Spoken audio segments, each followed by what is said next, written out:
Current affair सुबह 8 बजे, general science सुबह 9 बजे, मैथ्स मैजिक शाम 5 बजे, रेलवे की रीजनिंग शाम 6 बजे, Monday to Friday, back to back classes.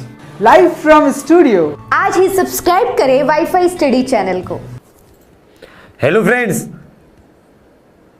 Welcome to WiFi study changing the way of learning. मैं विवेक एक बार फिर से आप सभी के साथ हूं आरआरबी एएलपी ग्रुप डी के लिए स्पेशल जनरल साइंस के सेशंस लेकर। और जैसा कि आप जानते हैं सुबह 9 बजे डेली हमारी ये जनरल साइंस की क्लास होती है, जो ना सिर्फ आरआरबी मतलब आरआरबी के एग्जाम के लिए, रेलवे के एग्जाम के लिए इंपॉर्टेंट है, भारत के किसी भी एग्जाम के लिए इंपॉर्टेंट है। यकीन ना हो तो एक बार क्या कीजिए, आप लोग क्लास कीजिए और क्लास के बाद में प्रीवियस ईयर लगाइए किसी भी एग्जाम में आए हुए, तो आपको यकीन होगा कि आप 90 से 95% जो पिछली क्लासेस के क्वेश्चंस हैं उन्हें बहुत आराम से लगा पा रहे हैं। आज का जो हमारा टॉपिक होगा वो होगा ऊष्मा गतिकी, थर्मोडायनेमिक्स। कहने का मतलब है कि हीट से जुड़ी हुई, ऊष्मा से जुड़ी हुई हर एक चीज हम लोग करने की कोशिश करेंगे। तो देखो, सबसे पहले क्वेश्चन आता है हीट क्या है, ऊष्मा क्या है। तो देखो, इसको ऐसे तो नहीं समझ सकते। ऊष्मा it is a form of energy, ये भी एक ऊर्जा का रूप है। और अगर ऊर्जा का रूप है तो जाहिर सी बात है एक जगह से दूसरी जगह ट्रांसफर होती है। कहने का मतलब कि ऊष्मा हमें वो चीज है जो हमें वार्मथ, हमें गर्मी या सर्दी का एहसास कराती है। ऐसी चीज जो हमें किसका एहसास कराती है, गर्मी और सर्दी का। कि अगर हमें गर्मी लग रही है तो हम कहेंगे, और ये सिर्फ गर्मी की फॉर्म में नहीं होती है, ये ठंडक की, कूलिंग की फॉर्म में भी होती है। अगर हमें हीट को नापना हो, समझना हो कि कितनी गर्म या कितनी ठंडी है, तो हम इस्तेमाल करते हैं टेम्परेचर का। तो हम ये कह सकते हैं टेम्परेचर या तापमान एक सूचक है। क्या है? सूचक, या एक मतलब हमें किसी चीज के बारे में सूचना देता है कि कितनी डिग्री ऑफ हॉटनेस है, कोई चीज कितनी गर्म है या कोई चीज कितनी ठंडी है, कूल है। तो डिग्री ऑफ हॉटनेस, उष्णता या जो ठंडक का एहसास है वो कितनी है, ये कौन देता है हमें? टेम्परेचर या तापमान। तो कहने का मतलब ऊष्मा एक एनर्जी की फॉर्म है जो ज्यादा तापमान से या ज्यादा तापमान वाली वस्तु से, मोर टेम्परेचर, हाई टेम्परेचर वाली वस्तु से कहां जाती है? लो टेम्परेचर वाली वस्तु की तरफ ट्रांसफर हो जाती है। लो टेम्परेचर वाली वस्तु की तरफ या कम तापमान वाली वस्तु की तरफ ट्रांसफर हो जाती है। तो heat is a form of energy. और ये बाद में जूल ने भी प्रूव किया था। क्या किया था एक साइंटिस्ट ने कि 2 बर्फ के टुकड़े लिए थे और बर्फ के टुकड़े को आपस में घिसा। तो जब हम किसी चीज को आपस में घिस रहे हैं तो क्या कर रहे हैं? वर्क कर रहे हैं, कार्य कर रहे हैं। और कार्य से क्या उत्पन्न हुई? ऊर्जा। तो कहने का मतलब कि कार्य से ऊर्जा उत्पन्न होती है, हीट उत्पन्न होती है, और उस हीट की वजह से वो जो बर्फ थी वो पिघलने लगी। तो कहने का मतलब कि ऊर्जा है, जैसे ऊर्जा से हम कार्य कर सकते हैं इसी तरह कार्य से ऊर्जा भी बना सकते हैं। तो कहने का मतलब कि जो ऊष्मा होती है, हीट होती है, ये कार्य में बदल जाती है, और कार्य मतलब वर्क, और वर्क किस में बदल जाता है? हीट में। ये दोनों एक दूसरे की कन्वर्टिबल फॉर्म है। आपने देखा होगा जो इंजन वगैरह होते हैं, जो इंजन होते हैं उसमें ईंधन जलता है तो हीट उत्पन्न होती है, और हीट से पिस्टन वगैरह घूमते हैं जिससे क्या होता है? वर्क, कार्य होता है, गाड़ी आगे बढ़ती है। इसी तरह कार्य करने से, जैसे भी एग्जांपल दिया ये वाला, क्या उत्पन्न होती है? हीट उत्पन्न होती है। तो ये एक दूसरे की कैसी फॉर्म है? कन्वर्टिबल फॉर्म है। हीट की जो यूनिट है, हीट को जो शो करते हैं, ये करते हैं कैलोरी में। किसमें शो करते हैं? कैलोरी में।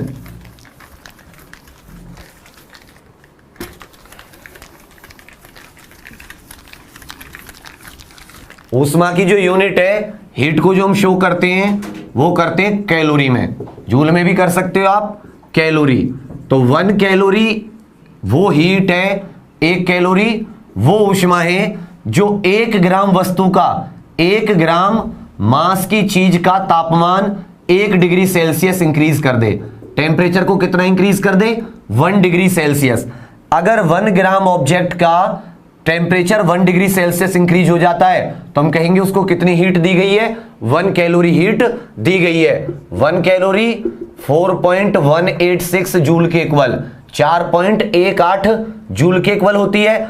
अगर इसको किलो कैलोरी बदलोगे, 1000 के गुणा करोगे तो कितना हो जाएगा? 4186 जूल। एक कैलोरी में कितने जूल होते हैं? 4.186 और 1 किलो कैलोरी में कितने होते हैं? 4186। 1 ब्रिटिश थर्मल यूनिट, ये भी एक BTU, 1 ब्रिटिश थर्मल यूनिट, इसमें होते हैं 252 जूल।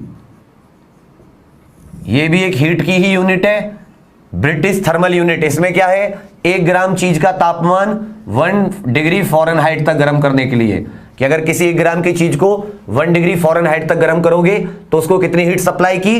1 ब्रिटिश थर्मल यूनिट, जो जूल में किसके इक्वल होगी? 252 के इक्वल। 1 कैलोरी वो हीट होती है जो किसी 1 ग्राम मास के ऑब्जेक्ट का, 1 ग्राम द्रव्यमान की वस्तु का टेम्परेचर, तापमान कितना बढ़ा दे? 1 डिग्री सेल्सियस बढ़ा दे। ऊष्मा कार्य में बदल जाती है, और कार्य किस में बदल जाता है? ऊष्मा में।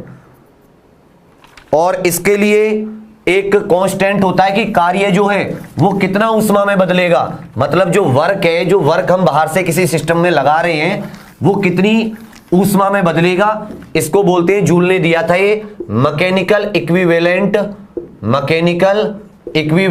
Of heat. मैकेनिकल, ये 2-3 इंपॉर्टेंट है। मैकेनिकल इक्विवेलेंट ऑफ हीट, यांत्रिक तुल्यांक ये कहता है कि जो कार्य आपने किया, बाहर से जो आपने कार्य किया और उससे जो उत्पन्न ऊष्मा हुई, उससे जो हीट उत्पन्न हुई, हीट प्रोड्यूस हुई, इसका रेशियो क्या होता है? जे के इक्वल होता है। जे मतलब मैकेनिकल इक्विवेलेंट ऑफ हीट, कि कितने वर्क करने से आपने कितनी ऊर्जा उत्पन्न की। और अगर 4186 जूल वर्क आपने किया तो आपने कितने किलो ऊर्जा उत्पन्न की? 1 किलो कैलोरी। कहने का मतलब है कि अगर आप इतना वर्क करते हो, 4186, याद है ना? वर्क क्या होता है? Force into displacement. और आपने मान लो कि इतना फोर्स लगा के किसी चीज को थोड़ा सा डिस्प्लेस किया तो कितना वर्क हुआ? 4146। तो कहने का मतलब उतना वर्क करने में आपने कितनी ऊर्जा खर्च की? 1 किलो कैलोरी ऊर्जा खर्च की। तो यही है कि जब हम ज्यादा कुछ दौड़ भाग करते हैं, स्विमिंग वगैरह करते हैं, तो ज्यादा वर्क करते हैं, और ज्यादा वर्क करने में हमारे अंदर ज्यादा हीट रिलीज होती है, जिसको अगर कैलोरी में कहें तो 4186 जूल काम करने में 1 किलो कैलोरी ऊर्जा हमारी व्यस्त होती है, इतनी ऊर्जा बनती है।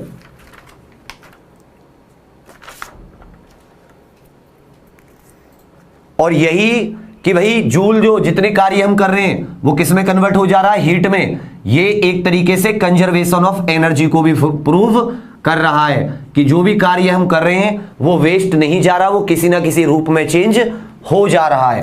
तो इसका जो ये रेशियो है कि वर्क अपॉन हीट, ये असल में एक तरीके से कंजर्वेशन ऑफ एनर्जी को भी प्रूव कर रहा है कि हमारा कोई भी कार्य जो हम कर रहे हैं वो वेस्ट नहीं जा रहा है। थोड़ी देर में सारी चीजें क्लियर होने लगेंगी, बस थोड़े से बने रहिएगा। नेक्स्ट आ जाता है हमारा कि ऊष्मा के क्या क्या प्रभाव होते हैं, मतलब हीट से क्या क्या हो सकता है। हीट के प्रभाव, ऊष्मा के इफेक्ट, प्रभाव तो 2-3 तरह के होते हैं। एक तो फिजिकल, भौतिक इफेक्ट क्या क्या कर सकती है ऊष्मा। एक होते हैं केमिकल, रासायनिक इफेक्ट। रासायनिक इफेक्ट जैसे फिजिकल में क्या कर सकती है भाई? टेम्परेचर, तापमान बढ़ जाता है। अगर आप किसी चीज को ऊष्मा देते हो, हीट सप्लाई कर देते हो, तो हीट सप्लाई करने से क्या होता है? किसी चीज का तापमान या टेम्परेचर इंक्रीज हो जाता है, होता है नहीं होता है। दूसरा, आयतन, वॉल्यूम में इंक्रीमेंट हो जाता है, किसी चीज का आयतन बढ़ जाता। आप जानते हो कि ज्यादातर जो चीजें होती हैं, द्रव वगैरह जो होते हैं, लिक्विड वगैरह, जब आप उनको गर्म करते हो, मतलब 0 डिग्री से ज्यादा उनका लेकर जाते हो, तो वो फैलते हैं, मतलब वो उनके मॉलिक्यूल दूर दूर जाते हैं, ज्यादा जगह घेरते हैं। अगर ज्यादा जगह घेरेंगे तो क्या कहेंगे? वॉल्यूम इंक्रीज हो गई। सिर्फ पानी और एक सिल्वर आयोडाइड ये होती हैं जिनको गर्म करने पर ये सिकुड़ती हैं। जैसे पानी को अगर आप 0 से 4 डिग्री सेल्सियस तक गर्म करोगे तो होना क्या चाहिए था कि ये गर्म करने पे फैलना चाहिए था। पानी के जो अणु हैं, मॉलिक्यूल्स हैं, उनको ज्यादा जगह घेरनी चाहिए थी, लेकिन ये होता क्या है, इसमें उल्टा होता है कि जब आप 0 से 4 डिग्री सेल्सियस तक गर्म करते हो तो पानी के जो मॉलिक्यूल्स हैं वो हाइड्रोजन बॉन्डिंग की वजह से पास पास आ जाते हैं, जिससे ये सिकुड़ जाते हैं, कम स्थान घेरते हैं। इसलिए पानी 4 डिग्री सेल्सियस पर सबसे ज्यादा भारी या इसका सबसे ज्यादा घनत्व होता है। और देखें तो भाई ये क्या करता है, स्टेट चेंज कर देता है, अवस्था में परिवर्तन कर देता है। कितनी अवस्था स्टेट्स होती हैं, सॉलिड, लिक्विड, गैस, किसी सॉलिड चीज को लिक्विड बना देता है। भाई जो अगर आप हीट सप्लाई करते हो, आप किसी चीज को गर्म करते हो तो सॉलिड से लिक्विड मतलब ठोस से द्रव, द्रव से गैस, इनमें अवस्थाओं में परिवर्तन हो जाता है ना, स्टेट चेंज हो जाती हैं। और क्या कर देता है, रंग, रूप, बहुत सारी चीजें हीट चेंज कर सकती है। अगर रासायनिक परिवर्तनों की बात करें तो क्या होता है कि अगर आप किसी चीज को हीट दे रहे हो, जला रहे हो, गर्म कर रहे हो, तो हो सकता है कि इरिवर्सिबल चेंज हो जाए। क्या हो जाए कि इरिवर्सिबल का मतलब है कि एक बार जो चीज बन गई वो दोबारा वापस अपने पुराने रूप में ना लौट सके। जैसे कुछ केमिकल वगैरह होते हैं, उनमें अगर आप हीट दे देते हो तो क्या होता है, कोई गैस वगैरह बन जाती है, और अगर गैस एक बार बन गई तो वो पुराने अपने पहले वाले रूप में वापस नहीं आ सकती। तो हीट मतलब फिजिकल और केमिकल दोनों तरीके के इफेक्ट प्रोड्यूस करती है। और फिजिकल में हमने पढ़ा टेम्परेचर इंक्रीज हो जाता है, एक्सपेंशन हो जाता है मतलब प्रसार हो जाता है, फैल जाती है, वॉल्यूम इंक्रीज हो जाता है। तो इनके जो वाटर का इनोमोलस बिहेवियर है इसको हम आगे जाके भी अच्छे से एक बार और पढ़ेंगे। तो डिग्री ऑफ हॉटनेस, अब ये जो हीट है कितनी है, इसको हम किससे शो करते हैं, तापमान नाम की चीज से, या इसको क्या कह सकते हैं कि ये उष्णता और ठंडक की डिग्री बताता है। उष्णता और ठंडक मतलब हीट, जो मतलब degree of hotness and coldness, कोई चीज कितनी हॉट या कोल्ड है उसको अगर हम मापते हैं तो हमें किस में मिलता है, तापमान में। 3-4 स्केल बताए थे कल, इसको अच्छे से C/100, F-32/180, R/80 equal to K-273/100। ये वाला फॉर्मूला याद है ना कि अगर आप 4-5 स्केल थे कि सेल्सियस, फॉरेनहाइट, र्यूमर और केल्विन, इन्हें आप एक दूसरे से इस तरह से बदल सकते हैं। तो टेम्परेचर क्या बताता है कि कोई चीज कितनी हॉट है, कोई चीज कितनी कोल्ड है। हीट को हम पता लगा सकते हैं टेम्परेचर की फॉर्म में। भाई टेम्परेचर ज्यादा है तो कहने का मतलब कि हमने ज्यादा हीट सप्लाई की है, टेम्परेचर कम है तो मतलब हीट कम है, ऊष्मा कम है। और इसी से पता चल जाता है कि जो हीट है वो किस बॉडी से ज्यादा गर्म से कम की तरफ या कम गर्म से ज्यादा की तरफ जाएगी। नेक्स्ट आ जाता है ह्यूमिडिटी। नेक्स्ट क्या है टॉपिक, ह्यूमिडिटी, आर्द्रता। पूरा खत्म करूंगा मैं आज इसे, आर्द्रता। आर्द्रता तो देखो कभी कभी हम देखते हैं कि जो बारिश का सा मौसम होता है उसमें जो बॉडी है वो चिपचिपी सी हो जाती है। कुछ समय लगता है ना, बहुत ज्यादा जब गर्मी सी आती है तो क्या हो जाती है, बॉडी चिपचिपी सी हो जाती है। और किसी दिन बॉडी क्या हो जाती है, पूरी तरीके से ड्राई या सूखी सी रह जाती है, तो रूखी सी रह जाती है। तो वही क्या होती है, ह्यूमिडिटी। मतलब कि जल वाष्प, वायु में जल वाष्प, वायु में जल वाष्प या water vapour in air, water vapour in air, जितने भी जलवाष्प पानी में होते हैं, वाटर वेपर पानी में, एयर में होते हैं, उन्हें हम क्या कहते हैं, वायु की ह्यूमिडिटी, या सिर्फ क्या कहते हैं, ह्यूमिडिटी। तो अगर आपको पता है ज्यादा वाटर वेपर होंगे पानी में, मतलब ज्यादा वाटर वेपर होंगे एयर में या वायु में, तो क्या होगा, ज्यादा ह्यूमिडिटी होगी। ह्यूमिड मोशन, ज्यादा ह्यूमिडिटी होगी, ज्यादा मतलब पानी आएगा वायु में। और अगर ह्यूमिडिटी कम होगी तो इसका मतलब पानी में हमेशा पानी, वायु में जल वाष्प की जो मात्रा होगी वो क्या होगी, कम होगी।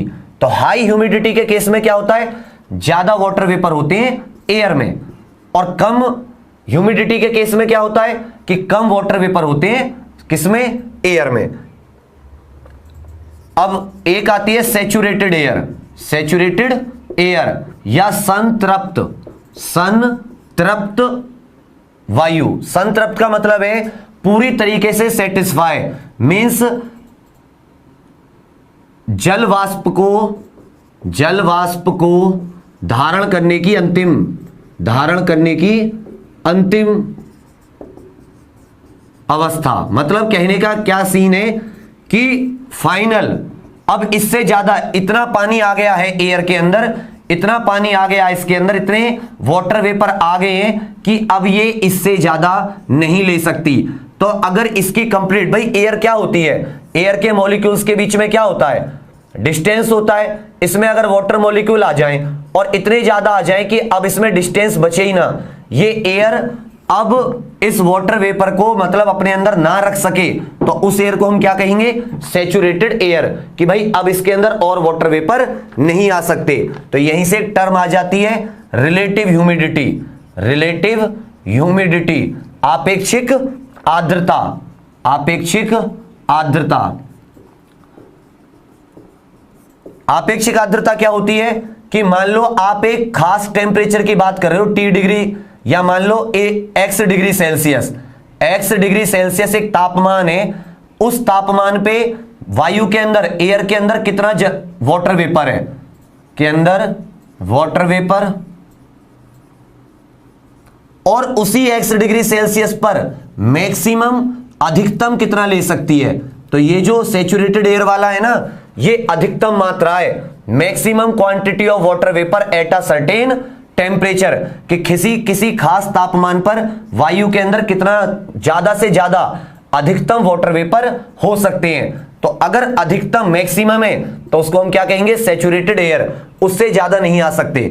मैक्सिमम या अधिकतम जल वाष्प उसी टेम्परेचर पर, उस एयर के अंदर, उसी वायु के अंदर कितनी मैक्सिमम आ सकते हैं और अभी कितने हैं, वायु के अंदर अभी कितने हैं और कितने मैक्सिमम आ सकते हैं। तो ये क्या हो जाती है, रिलेटिव ह्यूमिडिटी। हाइग्रोमीटर नाम का एक इंस्ट्रूमेंट होता है जिससे हम रिलेटिव ह्यूमिडिटी को नापते हैं। बहुत बार पूछा गया है, किससे मापते हैं, हाइग्रोमीटर से।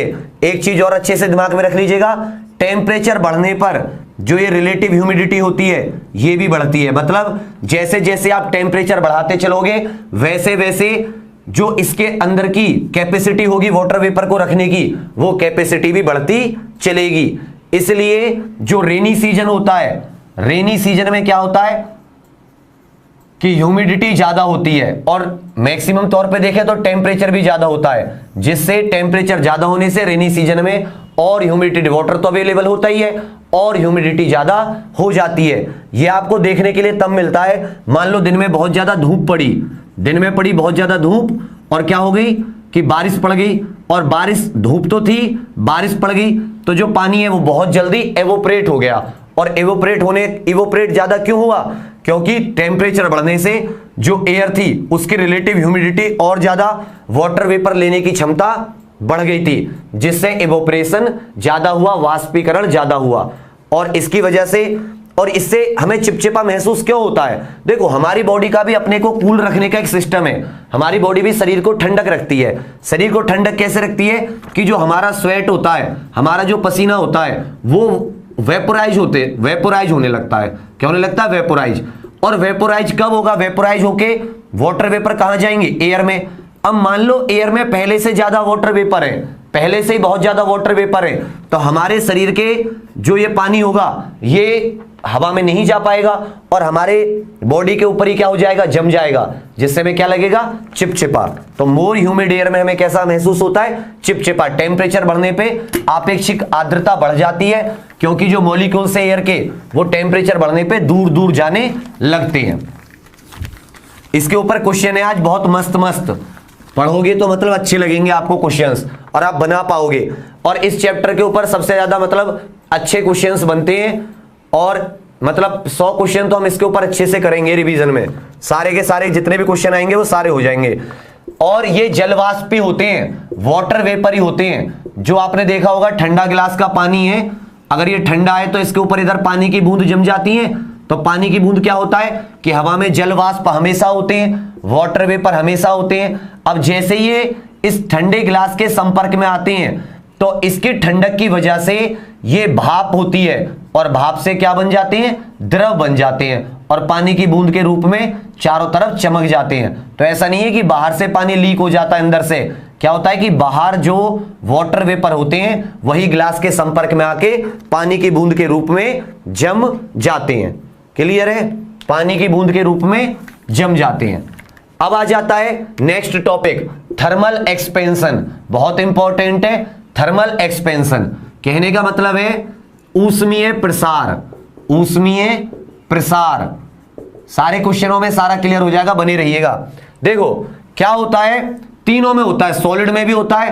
अगर आप टेम्परेचर दे रहे हो, हीट दे रहे हो, तो इसकी लेंथ, इसके एरिया और इसके वॉल्यूम में क्या आता है, अंतर आता है। इसी तरह लिक्विड का भी लेंथ, लिक्विड की तो लेंथ नहीं होती तो क्या कहेंगे, लिक्विड की वॉल्यूम में अंतर आता है। और इसी तरह जो गैस होती हैं उनकी वॉल्यूम वगैरह में भी हीट देने पे अंतर आता है, मतलब वो फैलती हैं। सबसे ज्यादा जो फैलती हैं वो होती है गैस, मतलब हीट देने पे सबसे ज्यादा जो दूर दूर जाती हैं या एक्सपेंड करती हैं, प्रसार होता है, वो किसमें होता है, गैस में। उससे कम होता है द्रव, लिक्विड में, और सबसे कम होता है सॉलिड, ठोस में। इसका मतलब जो ठोस होते हैं वो सबसे कम प्रसारणीय होते हैं, उनके अंदर सबसे कम प्रसार होता है, सबसे कम फैलते हैं वो। जबकि उतनी ही हीट आप गैस को दे दोगे तो वो बहुत दूर दूर चली जाएगी। जैसे कि वायु, धरती गर्म है, जो मतलब रोड है, मान लो वो गर्म है, तो रोड के ऊपर की जो हवा होती है वो गर्म होकर उसके मॉलिक्यूल्स दूर दूर चले जाते हैं। तो सबसे ज्यादा कौन फैलते हैं, गैस, उससे कम सॉलिड, और उससे लिक्विड, और सबसे कम सॉलिड। तो यही देखेंगे कि एक्सपेंशन इन सॉलिड्स, ठोस कैसे कैसे फैलते हैं, थर्मल एक्सपेंशन इन सॉलिड। तो नंबर 1 होता है लेंथ वाइज, लंबाई में, इसे बोलते हैं लीनियर एक्सपेंशन या रेखीय प्रसार। लंबाई में शो करते हैं इसको अल्फा नाम की चीज से।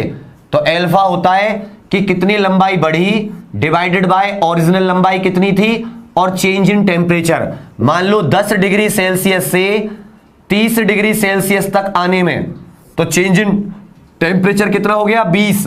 पहले थी मान लो 100 सेंटीमीटर और लंबाई 1 सेंटीमीटर और बढ़ गई, तो कितना हो गया। इस तरीके से जो एक्सपेंशन निकलेगा ये क्या हो जाएगा, ये हो जाएगा रेखीय प्रसार। कि अगर आप किसी सॉलिड चीज को हीट दे रहे हो तो उसकी लंबाई के अंदर कितना बदलाव आया, उसकी लंबाई कितनी बढ़ी, किसके बेसिस पर होता है, जिसे बोलते हैं अल्फा, रेखीय प्रसार या लीनियर एक्सपेंशन। कि कितनी लंबाई बढ़ी, लंबाई में वृद्धि। डेल्टा एल का मतलब है, पहले भी कई बार लिखवा चुका हूं उसमें, इलास्टिसिटी में, ये ओरिजिनल, और ये चेंज इन टेम्परेचर, तापमान में बदलाव, कि कितना तापमान, कितनी एक्स्ट्रा हीट आपने दी। हो गया लेंथ। सेकंड होता है एरिया में। सेकंड क्या होता है, एरिया, जो क्षेत्रफल होता है, तो इसको बोलते हैं सुपरफिशियल एक्सपेंशन। एरिया वाले को क्या बोलते हैं, सुपरफिशियल या क्षेत्रफल प्रसार। तो इसमें क्या होता है, लेंथ की जगह क्या आ जाएगा, इसको बीटा से दिखाते हैं, लेंथ की जगह आ जाएगा एरिया, कि कितना एरिया बढ़ा, पहले कितना एरिया था, चेंज इन टेम्परेचर, इसको किससे दिखाते हैं, बीटा से। और लास्ट आ जाता है आयतन में प्रसार। थर्ड क्या आ जाता है, वॉल्यूम, कि वॉल्यूम में या आयतन प्रसार, क्यूबॉइडल एक्सपेंशन भी बोल सकते हैं, कि वॉल्यूम में कितना प्रसार हुआ। तो चेंज इन वॉल्यूम, इसको दिखाते हैं गामा से, change in volume upon divided by original, और चेंज इन टेम्परेचर। तो ये क्या होता है, थर्मल एक्सपेंशन सॉलिड में लेंथ में होता है, सुपरफिशियल एरिया में होता है, और थर्ड किस में होता है, आयतन में। आयतन बढ़ता है, वॉल्यूम बढ़ता है, ज्यादा जगह घेरते हैं। क्यों, क्योंकि आपको पता है हीट देने से जो मॉलिक्यूल्स होंगे उनकी काइनेटिक एनर्जी बढ़ जाएगी, एक दूसरे से वो ज्यादा टकराएंगे, दूर दूर जाने की कोशिश करेंगे। हालांकि ये दूर दूर जाना भी सॉलिड में सबसे कम होता है। अब ये जो अल्फा बीटा गामा है, इनके बीच में एक रिलेशन होती है, अल्फा इक्वल टू बीटा बटे 2 इक्वल टू गामा बटे 3। मतलब अगर आपको पता करना हो कि लीनियर एक्सपेंशन और एरिया वाले में क्या रिलेशन होता है, तो इन दोनों को ले लो कि बीटा इक्वल टू 2 अल्फा।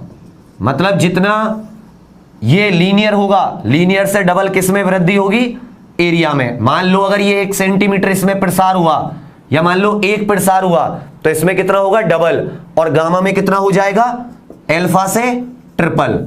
तो अगर इनका रेशियो निकालोगे तो अल्फा बीटा और गामा का रेशियो कितना हो जाएगा, 1:2:3, 1:2:3। 3। इसको लिख लो। क्वेश्चन आता है लीनियर एक्सपेंशन, सुपरफिशियल और वॉल्यूम, आयतन, क्षेत्रफल और रेखीय प्रसार में क्या संबंध होता है। तो 1 2 3, अगर ये 1 गुना तो ये उसका डबल और ये इसका 3 गुना, ट्रिपल। वॉल्यूम क्या हो जाती है, ट्रिपल। और इस थर्मल एक्सपेंशन की वजह से ही जो रेल की पटरियां होती हैं उनके बीच में क्या दिया जाता है, गैप दिया जाता है।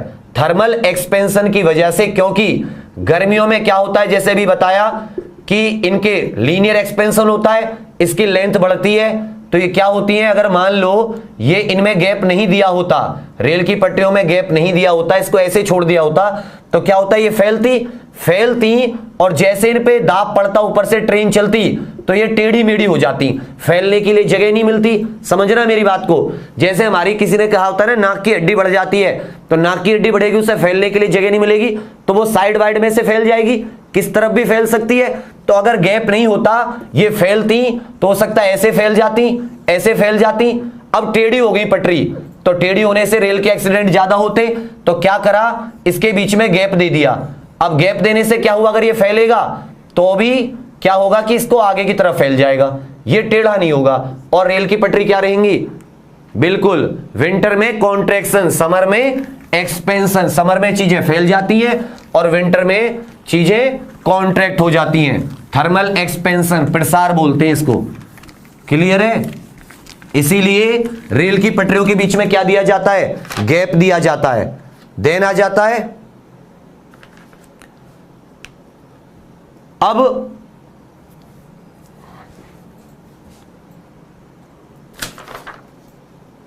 अब देख लेते हैं एनोमोलस बिहेवियर ऑफ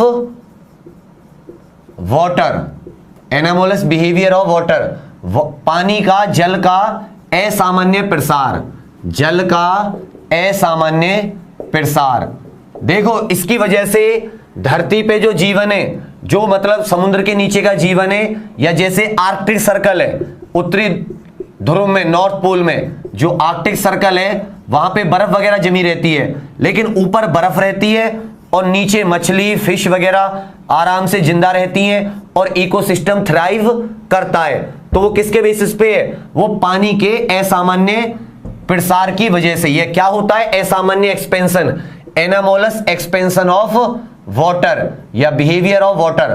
तो सबसे पहले तो इसमें डाल दो, किसकी वजह से होता है, हाइड्रोजन बॉन्डिंग की वजह से होता है। वाटर में कौन सी बॉन्डिंग होती है, हाइड्रोजन बॉन्डिंग। तो ये हाइड्रोजन बंधन या हाइड्रोजन बॉन्डिंग के कारण ही वाटर ये एनोमोलस बिहेवियर शो करता है। इसमें क्या होता है कि अगर आप नॉर्मली देखोगे तो जितने भी लिक्विड होते हैं, जितने भी द्रव होते हैं, वो अगर आप गर्म करोगे, मतलब 0 डिग्री से उनका टेम्परेचर इंक्रीज करके 10 डिग्री 5 डिग्री वहां तक लेके जाओगे, तो वो फैलते हैं। फैलने का मतलब है कि उनका वॉल्यूम बढ़ता है, उनकी वॉल्यूम क्या होती है, इंक्रीज होती है। वॉल्यूम का मतलब क्या है कि कोई जगह, कोई चीज कितनी जगह घेर रही है। तो जब आप टेम्परेचर बढ़ाते हो, हीट देते हो, तो नॉर्मली ज्यादा जगह घेरती है। पानी के केस में क्या होता है कि वो सिकुड़ता है, वो फैलने की बजाय क्या होता है, सिकुड़ता है। किसकी वजह से, हाइड्रोजन बॉन्डिंग की वजह से। कि जब आप पानी को 0 डिग्री सेल्सियस से 4 डिग्री सेल्सियस तक गर्म करते हो, मतलब उसका टेम्परेचर बढ़ाते हो, तो पहले पानी क्या होता है, सिकुड़ता है। क्या होता है, सिकुड़ता है, कॉन्ट्रैक्ट होता है, जबकि होना क्या चाहिए था, फैलना चाहिए था। और इसी को हम किस नाम से जानते हैं, एनोमोलस, मतलब असामान्य, सामान्य से हटकर। एक्सेप्शन एक तरीके की है कि 0 डिग्री से 4 डिग्री सेल्सियस तक क्या होता है कि हाइड्रोजन बॉन्डिंग की वजह से ये दूर दूर ना जाके जो एटम्स होते हैं वाटर के और पास पास आ जाते हैं, और जब पास पास आ जाएंगे तो कम जगह घेरेंगे, और अगर कम जगह घेरेंगे तो सिंपल सी बात है। अब देखो, आप जानते हो डेंसिटी क्या होती है, द्रव्यमान बटे आयतन। डेंसिटी जो घनत्व होता है किसी भी चीज का, वो क्या होता है, द्रव्यमान बटे आयतन। अब आयतन सिकुड़ रहा है, आयतन क्या हो गया, सिकुड़ गया, और सबसे ज्यादा सिकुड़न कहां पे हुई, 4 डिग्री सेल्सियस पे। और अगर V की वैल्यू कम होगी तो डेंसिटी की वैल्यू क्या होगी, ज्यादा। अगर कम जगह घेरेंगी तो घनत्व क्या होगा, ज्यादा। इसलिए मैक्सिमम डेंसिटी जो होती है पानी की, अधिकतम घनत्व जो होता है वो कहां होता है, 4 डिग्री सेल्सियस पर पाया जाता है। मैक्सिमम डेंसिटी वाटर की कितने पे होती है, जिसे 1 ग्राम पर सेंटीमीटर क्यूब कहते हैं, वो किस पे होती है, 4 डिग्री सेल्सियस पे। और याद रखिएगा इसी के कारण देखो अब पानी है, क्या हुआ कि आप जानते हो अगर वाटर 4 डिग्री सेल्सियस पे है तो क्या होगा, उसकी डेंसिटी ज्यादा होगी। तो ये जो पानी होगा ज्यादा, अगर इसकी डेंसिटी घनत्व होगा तो भारी होके कहां चला जाएगा, नीचे चले जाएगा। फ्रेश ऑक्सीजन नीचे पहुंच जाएगी, नीचे जो मछली फिश वगैरह है, समझना है, एक समुद्र वगैरह का जहां पे ऊपर बर्फ जम जाती है।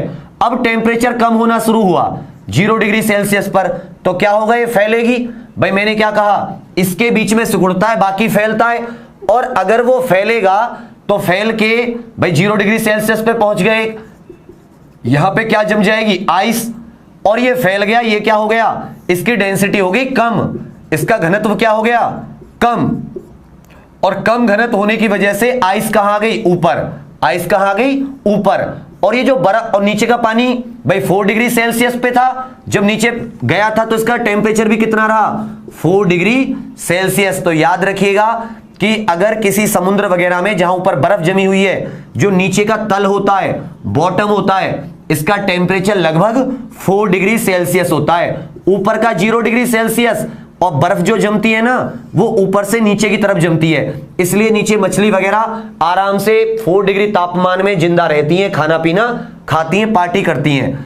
क्यों, क्योंकि 4 डिग्री सेल्सियस पे ताप, इसका जो घनत्व होता है, डेंसिटी होती है, वो सबसे ज्यादा होती है। भारी पानी नीचे आ जाता है, टेम्परेचर 4 डिग्री सेल्सियस ही है।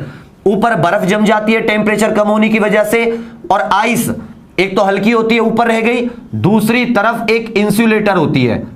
क्या होती है, एक इंसुलेटर, अचालक होती है, जिसकी वजह से जो ऊष्मा है, जो ठंडक है, वो इसको क्रॉस करके नीचे नहीं आ पाती, क्योंकि आइस एक इंसुलेटर की तरह काम करती है। इसलिए नीचे का जो ताप इकोसिस्टम है, वातावरण है, वो अपने नॉर्मली चलता रहता है जैसा कि उसे चलना चाहिए था।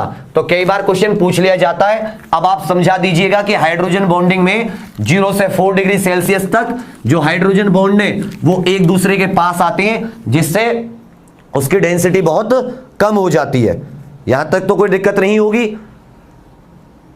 लिक्विड का एक्सपेंशन हम नहीं देखेंगे, हमारे लिए नहीं है, और ना ही गैस का, सिर्फ सॉलिड का हमारे लिए इंपॉर्टेंट था, वो हमने देख लिया। इसीलिए जाड़े की रात जो होती है विंटर्स में, विंटर नाइट में, जो पाइप वगैरह होती है प्लास्टिक की, वो फट जाती हैं। प्लास्टिक पाइप क्या होती हैं, बस्ट कर जाती हैं, फट जाती हैं।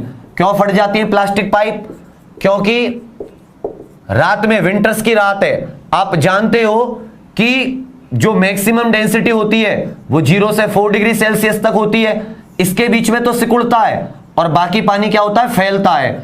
अब विंटर में तो टेम्परेचर बहुत कम रहता है, और कम टेम्परेचर रहने की वजह से पानी क्या होगा, फैलेगा। क्या होगा, फैलेगा, एक्सपेंड करेगा पाइप के अंदर। और अगर पाइप के अंदर एक्सपेंड करेगा वाटर, तो अंदर से क्या करेगा, बाहर की तरफ एक प्रेशर लगाएगा, और पाइप जो होंगी वो फट जाएंगी, क्योंकि टेम्परेचर कम करने पर पानी फैलता है, उसकी डेंसिटी कम होती है। पानी फैलेगा, ज्यादा जगह घेरेगा, तो अंदर से बाहर की तरफ प्रेशर लगाएगा, जिससे पाइप वगैरह फट जाएंगी। बहुत सारे एग्जांपल दूंगा आज मैं, क्लियर है। और इसी की वजह से, फैलने की वजह से, जो कटोरी होती है, कटोरी से जो बर्फ होती है, आपने देखा होगा, मान लो आपने रात में फ्रीजर में इतना पानी भर के रखा, और सुबह आपने बर्फ जो देखी तो देखा कि जो आइस थी वो बाहर तक जमी हुई थी। तो उसका कारण भी क्या है कि बर्फ फैल गई। बर्फ क्या हो गई, एक्सपेंड हो गई, फैल गई, और फैलने की वजह से इसका लगभग 1/10 हिस्सा जो था वो बाहर की तरफ आ गया, मतलब 10 में से 1 पार्ट बाहर की तरफ आ गया। और जब ये, इसीलिए कहते हैं कि बर्फ जो थी वो कटोरे से बाहर निकली हुई थी, लेकिन पिघलने पर वॉल्यूम पे कोई असर नहीं पड़ा। पिघलने पे पानी जो था वो कटोरे से बाहर नहीं आया, क्योंकि पिघलने के लिए 0 से ज्यादा आपने टेम्परेचर दिया, और टेम्परेचर देने पे पानी क्या होता है, सिकुड़ता है, वो अपनी पुरानी जगह लेकर वापस आ गया। इसलिए बर्फ की जो कटोरी थी उससे बर्फ बाहर रहती है, लेकिन पिघलने पर पानी बाहर नहीं आता, क्योंकि 0 पानी को, उसको मेल्ट करने के लिए, पिघलाने के लिए, गलाने के लिए 0 से 4 डिग्री पहुंचना पड़ेगा, टेम्परेचर बढ़ाना पड़ेगा, और टेम्परेचर बढ़ने पे क्या होता है, पानी सिकुड़ता है, इसलिए वो कटोरी के अंदर ही रहा। चलिए देन आ जाता है विशिष्ट ऊष्मा, स्पेसिफिक हीट। विशिष्ट ऊष्मा ये बहुत इंपॉर्टेंट है, एग्जाम्पल बहुत सारे हैं आगे आने वाला, जो अगली 10-20 मिनट है वो बहुत इंटरेस्टिंग होंगी। स्पेसिफिक हीट जिसे क्या बोलते हैं, विशिष्ट ऊष्मा। विशिष्ट ऊष्मा, स्पेसिफिक हीट। तो स्पेसिफिक हीट होता है वही कि अगर किसी 1 ग्राम ऑब्जेक्ट को, किसी 1 ग्राम ऑब्जेक्ट है उसका मास कितना है 1 ग्राम, किसी 1 ग्राम मास की ऑब्जेक्ट का टेम्परेचर, तापमान 1 डिग्री सेल्सियस बढ़ाने के लिए जितनी ऊर्जा चाहिए, जितनी हीट चाहिए, उसे हम क्या कहते हैं, स्पेसिफिक हीट या विशिष्ट ऊष्मा। मान लो अगर आप 1 ग्राम वाटर है, क्या है 1 ग्राम पानी, और उसका टेम्परेचर 10 डिग्री से 11 डिग्री सेल्सियस करना चाहते हो, तो 1 डिग्री बढ़ाना चाहते हो ना, तो इतना करने के लिए आपको जितनी हीट की जरूरत होगी, जितनी ऊष्मा की जरूरत होगी, उसे आप क्या कहोगे, स्पेसिफिक हीट या विशिष्ट ऊष्मा। 1 ग्राम ऑब्जेक्ट को 1 डिग्री सेल्सियस तापमान बढ़ाने के लिए जितनी एनर्जी की आवश्यकता होगी उसे हम क्या कहेंगे, स्पेसिफिक हीट। और वही है इसका जूल पर केजी केल्विन। इसके ऐसा यूनिट क्या होती है, जूल पर केजी केल्विन, क्योंकि इसको दिखाते कितनी है, कितनी हीट की आवश्यकता है, और change in temperature delta T, ये तो है कितनी ऊष्मा की आवश्यकता, हीट बाहर से आपने कितनी दी, एम मास, और ये क्या है चेंज इन टेम्परेचर, कितना टेम्परेचर बढ़ाया।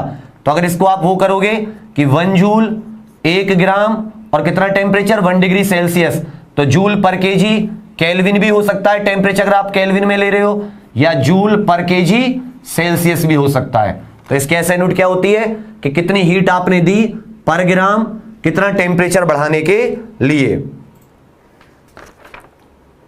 याद रखना जल की जो स्पेसिफिक हीट होती है ये 1 होती है, मतलब अगर 1 किलो है तो 1 केजी के लिए, और अगर 1 ग्राम है तो मतलब 1 ग्राम पर कैलोरी, 1 कैलोरी पर ग्राम पर डिग्री सेल्सियस।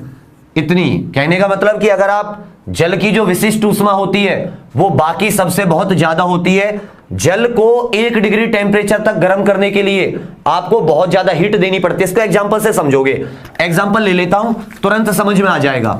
देखो जैसे मान लो लेड है, शीशा, शीशे की जो है वो है 0.03, इसी तरह पीतल की जो ब्रास है ये है लेड, ये है ब्रास, पीतल की जो है वो है 0.09। अगर आप बालू की बात करोगे, सैंड की तो कितनी है 0.20। अब पानी है, वाटर है, वाटर की कितनी है 1। अब समझिएगा यहीं पे कि आपने देखा होगा कि जो गर्मी होती है, गर्मियों में या कभी भी जो जहां पे सैंड होता है, रेगिस्तान, डेजर्ट वगैरह में क्या होता है दोस्तों कि दिन में टेम्परेचर बढ़ जाता है, डे में क्या होता है टेम्परेचर बढ़ जाता है, गर्मी पड़ती है। गर्मी क्यों पड़ती है कि जो बालू सैंड का 1 डिग्री सेल्सियस तापमान बढ़ाने के लिए आपको कुल इतनी हीट चाहिए थी, कुल इतनी स्पेसिफिक हीट चाहिए थी 0.20, मतलब वाटर का 1/5। तो दिन में क्या हो गया, बहुत ज्यादा गर्म हो गया तो टेम्परेचर बढ़ गया। रात में इसका उल्टा हो जाता है, जितनी जल्दी गर्म हुआ है उतनी जल्दी हीट को छोड़ देगा, उतनी ही जल्दी ऊष्मा को छोड़ देगा। तो नाइट में क्या होगा कि टेम्परेचर घट जाएगा। रात में क्या होती है, रेगिस्तान में नेगेटिव टेम्परेचर पहुंच जाता है, उतनी ही अधिक क्या होती है, ठंड। जबकि वाटर की बात करें तो इसको गर्म होने में समय लगेगा, जैसे समुद्र का पानी गर्म होने में समय लेता है, और जो जमीन होती है, लैंड होती है, ये जल्दी गर्म हो जाती है। जबकि रात में उल्टा होता है, जमीन जितनी जल्दी गर्म होती है उतनी जल्दी ठंडी हो जाती है, जबकि समुद्र जितनी देर से गर्म होता है उतनी ही देर से ठंडा होता है। क्यों? क्योंकि उसकी स्पेसिफिक हीट ज्यादा होती है। इसी तरह से अगर, क्योंकि उसको 1 डिग्री टेम्परेचर तापमान बढ़ाने के लिए आपको ज्यादा हीट देने की जरूरत पड़ती है। और यही जो डे नाइट का सिस्टम है, इसी से लैंड ब्रिज और सी ब्रिज जो है, मतलब समुद्री हवाएं और समीर, जिसे आप पवन मतलब स्थल समीर और समुद्र समीर बोलते हैं, उसकी बात आती है, वो चलती है। आगे पढ़ेंगे कंडक्शन, कन्वेक्शन वगैरह में। समझ में आ रही हो तो लाइक करना मत भूलना, धीरे धीरे देखना, भी 10-20 मिनट में सारी चीजें क्लियर हो जाएंगी। क्लियर है? ये सारी की सारी चीजें क्लियर हो जाएंगी। पानी की जो होती है विशिष्ट ऊष्मा वो ज्यादा होती है।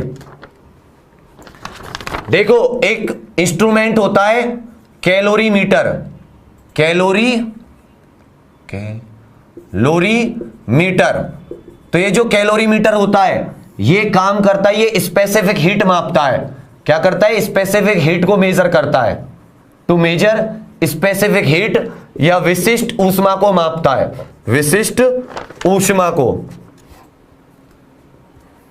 कॉपर का एक सिलिंड्रिकल होता है,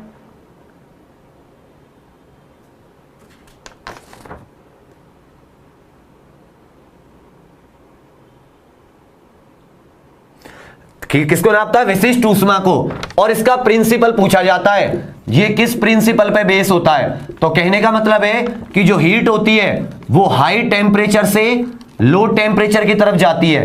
किसकी तरफ जाती है? हाई टेम्परेचर से लो टेम्परेचर, अधिक तापमान वाली वस्तु से कम तापमान वाली वस्तु की तरफ, अधिक तापमान वाली वस्तु से कम तापमान वाली वस्तु की तरफ क्या जाती है? हीट जाती है। तो कैलोरीमीटर, अब देखो मान लो ये 80 डिग्री सेल्सियस पर है और ये कितने पे है? 70 डिग्री सेल्सियस।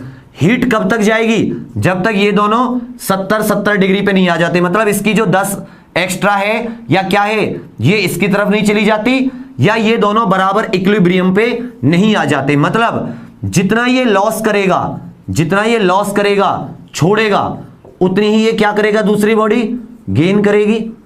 भाई जितनी ये छोड़ेगा उतनी ही दूसरी बॉडी क्या करेगी? गेन करेगी। यही मान लो, कहने का मतलब ये 80 था, छोड़ के ये 75, 5 दे दी, ये भी 75, दोनों 75 पर आ गए। तो इसने अगर 5 डिग्री लॉस की तो इसने 5 डिग्री क्या की? गेन की। तो कहने का मतलब rate of loss equal to rate of gain. मतलब जितनी हीट लॉस हुई है, heat loss equal to heat gain. कहने का मतलब कंजर्वेशन ऑफ एनर्जी, ऊर्जा का संरक्षण, कि ना तो हीट नष्ट होती है, ना तो वो बनती है, ना ही वो डिस्ट्रॉय होती है। क्यों? क्योंकि जितनी लॉस करता है एक सब्सटेंस उतना ही दूसरा गेन कर लेता है। और यही कैलोरीमीटर का प्रिंसिपल है। इसी का इस्तेमाल करके चीजों की क्या निकाली जाती है? स्पेसिफिक हीट या विशिष्ट ऊष्मा निकाली जाती है। तो किस पे काम करता है? Heat loss equal to heat gain. ये क्वेश्चन इस बार सीडीएस में पूछा गया था, सेम क्वेश्चन कि प्रिंसिपल ऑफ कैलोरीमीटर बताइए। तो आपसे भी पूछा जा सकता है किस पे काम करता है? हीट लॉस, हीट गेन की, और ये law of conservation of energy को प्रूव करता है।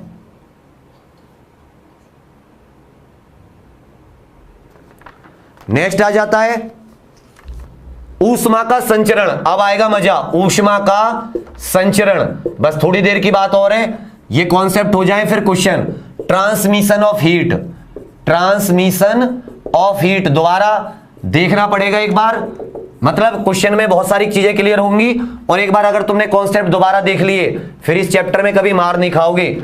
इतना भी बुरा नहीं पढ़ा रहा हूं, मुझे पता है सही चीजें डिलीवर हो रही हैं, जल्दी हो रही हैं, पर कोई दिक्कत नहीं है। इतना तो आप लोग समझ गए हो। हजारों, मतलब इतनी सारी क्लास की आपने, 35वीं क्लास है, जबकि 40 क्लास का होता है फिजिक्स का लेक्चर। 35 से 40 तक एंड हो जाएगा ये। ट्रांसमिशन ऑफ हीट 3 तरीके से होता है। मतलब हीट का एक जगह से जो दूसरी जगह पहुंचती है वो 3 तरीके से होता है। एक होता है कंडक्शन, एक होता है कन्वेक्शन, एक होता है रेडिएशन। पहला क्या है? कंडक्शन। कंडक्शन माने चालन, चालन। क्या होता है कंडक्शन की हिंदी? चालन। कन्वेक्शन, कन्वेक्शन ये होता है संवहन। क्या होता है? संवहन। और तीसरा होता है रेडिएशन। तीसरा क्या होता है? रेडिएशन, विकिरण। 3 तरीके से ऊर्जा एक जगह से दूसरी जगह ट्रांसफर होती है। अब देखो 3 तरीके से कैसे होती है। इसमें मान लो ये मॉलिक्यूल्स हैं, इसमें क्या है? ये मॉलिक्यूल्स हैं, समझ रहे हो ना? ऐसे ऐसे आपने क्या दी? इसमें ऊर्जा दी, और ये मान लो हैंडल है। आप चाय बना रहे हो और ये चाय का बर्तन है, आपने यहां से क्या दी? हीट दी। तो देखो जो इस बर्तन के पास मॉलिक्यूल होंगे मतलब ये आपने बिना कुछ भरे, ये एक सॉलिड चीज है, रॉड वगैरह है, आपने इसमें बिना कुछ भरे क्या कर दिया, इसको गैस पे रख दिया, तो ये बर्तन गर्म होगा। बर्तन पूरा ये सॉलिड है और गर्म होने पर एक मॉलिक्यूल अपनी ऊर्जा को यहां से गर्म होगा, इसकी काइनेटिक एनर्जी बढ़ेगी और ये इससे टकराएगा, अपनी काइनेटिक एनर्जी को इसको देके वापस अपनी जगह, ये दूसरे को, ये दूसरे को, ये दूसरे को। इसका मतलब कि ये जो चीज थी ये तो अपनी जगह रही, कि कोई भी पार्टिकल ट्रांसफर नहीं हुआ, नो पार्टिकल ट्रांसफर, कोई भी कण अपनी जगह से नहीं हटा, अपनी जगह था, सिर्फ एक दूसरे को एनर्जी पास कर दी। क्या कर दी? एनर्जी पास कर दी, ऊर्जा एक दूसरे को दे दी।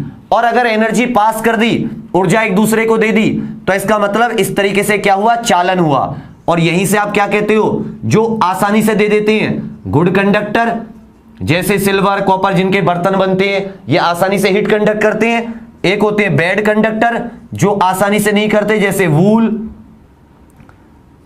ऊन, एयर, ये क्या होते हैं? बैड कंडक्टर होते हैं। और एक होते हैं जो बिल्कुल भी नहीं जाने देते, जैसे एस्बेस्टोस वगैरह जो होते हैं, ये हीट को जरा भी नहीं जाने देते, तो ये क्या होते हैं? इंसुलेटर, अचालक। तो सुचालक होते हैं जो हीट को आसानी से जाने देते हैं, कुचालक होते हैं जो कम जाने देते हैं, और एक अचालक होते हैं जरा भी नहीं जाने देते। इसके लिए एक चीज आप देख रहे होंगे, मीडियम की आवश्यकता होती है, माध्यम, क्योंकि इसमें कण जो पार्टिकल होते हैं वो एक दूसरे को अपनी एनर्जी ट्रांसफर कर दे रहे हैं, पार्टिकल 2 पार्टिकल 3 को। और इसीलिए जो हत्था होता है, ये जो हैंडल होता है, अगर इसके ऊपर कुछ आपने लगा नहीं रखा हो तो ये हैंडल भी गर्म हो जाता है। इसलिए हैंडल वगैरह किसके बनाए जाते हैं? बेकेलाइट वगैरह के बनाए जाते हैं। प्रेशर कुकर हो या किसी भी चीज के हैंडल, काली काली सी जो प्लास्टिक होती है, ये क्या होती है? इंसुलेटर होती है, ये हीट कंडक्ट नहीं करती और आप आराम से उसको पकड़ पाते हो। कंडक्शन किसमें होता है? जितनी भी ज्यादातर जो सॉलिड होते हैं, ठोस चीजें, वो किसकी वजह से गर्म होती हैं? कंडक्शन की वजह से, चालन की वजह से। एक पार्टिकल दूसरे को अपनी ऊर्जा दे देता है। ऐसे इसमें समझ लीजिएगा मीडियम की आवश्यकता होती है, और इसी के ऊपर गुड कंडक्टर, बैड कंडक्टर और इंसुलेटर होते हैं। बेकेलाइट के हैंडल होते हैं जिससे कि आसानी से पकड़ने में आसानी रहे। क्लियर है? और ये प्रॉपर्टी बर्तन बनाने में बहुत काम आती है, बर्तन बनाने में बहुत ज्यादा काम आती है। तो ये हो गया हमारा कंडक्शन। देन आ जाते हैं हम दूसरे कन्वेक्शन पर। इससे जो वायुमंडल गर्म होता है, वायुमंडल गर्म हो या जो पानी वगैरह गर्म होता है, भी आपको समझ में आ जाएगा, वो इसकी वजह से होता है। देखो ये बर्तन है और इसमें मैंने पानी भर रखा है, ये क्या है? पानी, वाटर। अब समझिएगा दोस्तों, यहां पे हीट सप्लाई हुई, गर्मी दी गई, तो देखो जो इसके पास वाले मॉलिक्यूल होंगे वो गर्म हो जाएंगे, और गर्म होने पर वो फैलेंगे, फैलेंगे तो उनका जो घनत्व होगा, डेंसिटी होगी, वो क्या हो जाएगी? कम। देयर डेंसिटी क्या हो जाएगी? लेस। और अगर लेस डेंस होंगे तो वो ऊपर की तरफ चलेंगे, और ऊपर से जो भारी होंगे वो नीचे की तरफ। मतलब जो ठंडे या कूल रहेंगे उनकी डेंसिटी ज्यादा है, मैक्सिमम डेंसिटी है, वो नीचे की तरफ जाएंगे, और नीचे वाले गर्म होके कहां जाएंगे? ऊपर की तरफ। कहां जाएंगे? ऊपर की तरफ। 0 से 4 डिग्री सेल्सियस तो वही होगा जो भी आप अपने दिमाग में सोच रहे हो, लेकिन तापमान बढ़ता रहा और ये अब फैलना शुरू किए, फैल के डेंसिटी कम हुई, और फिर ये ऊपर की तरफ चले, और ऊपर से भारी चीजें नीचे की तरफ चली, सेम टू सेम। और आपने छोटे छोटे बुलबुले देखे होंगे, जब पानी गर्म होता है वो ऊपर की तरफ चलते हैं, तो बुलबुले क्या होते हैं? वो हल्के, जो लेस डेंस पार्टिकल होते हैं वो गर्म होके ऊपर। तो इसमें कणों का एक जगह से दूसरी जगह ट्रांसफर हो रहा है, ऊपर नीचे के पार्टिकल ऊपर जा रहे हैं और ऊपर के पार्टिकल नीचे, इसमें पार्टिकल ट्रांसफर होते हैं। दूसरी चीज, इसमें एक और चीज बहुत इंपॉर्टेंट है, इसमें भी मीडियम की आवश्यकता होती है। अगर माध्यम नहीं होगा तो गर्म कैसे होंगे? ज्यादातर जो गैस या ज्यादातर जो लिक्विड होते हैं, द्रव, वो इसी की वजह से गर्म होते हैं। वायुमंडल में भी सेम काम होता है कि नीचे की जो हल्की हवा होती है वो गर्म होके नीचे की हवा ऊपर, और ऊपर की हवा नीचे आती रहती है। इसके ऊपर कई सारे एग्जांपल है कन्वेक्शन वगैरह के ऊपर, एक बार करा दूं फिर आपको बताता हूं। नेक्स्ट है रेडिएशन, विकिरण। इसमें नो मीडियम, कोई मीडियम की आवश्यकता नहीं होती, कोई माध्यम नहीं, नो मीडियम।